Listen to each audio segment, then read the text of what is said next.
Minister, any friction with our American friends given we voted for a Gaza ceasefire at the UN and the US did not? No.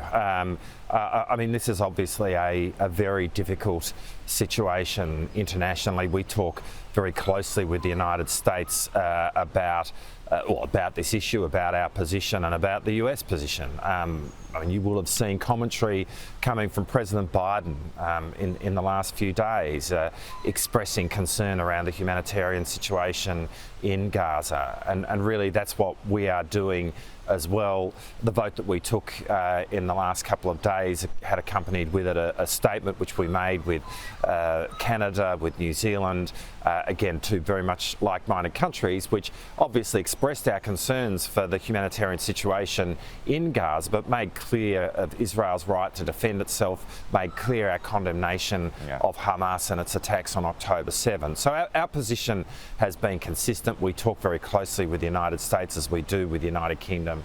And I think all of us understand where each of us is going. Yeah, well, all off the back of that, your own office was targeted by pro-Palestinian vandals, so how unsettling was that?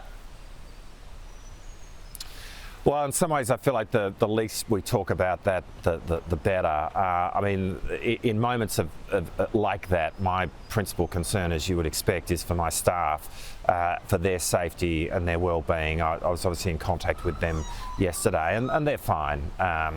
You know, look, we keep doing the business of trying to govern, and in this instance, you know, this is a really difficult situation internationally. It clearly does raise a whole lot of concerns for people in Australia in a variety of ways. We understand that, and those concerns are legitimate. I mean, this is complicated. But our position as a government is in focusing on Israel's right to defend itself, in focusing on the condemnation of Hamas's attacks, to also make clear that there has to be a focus on the humanitarian situation as well. Richard, I know you've got to go to your next interview, but I just want to ask you about this report this morning that IEMO is forecasting coal to be gone within 15 years. So is it a pipe dream that enough renewable energy will be ready by then, given the slow build-out of transmission lines?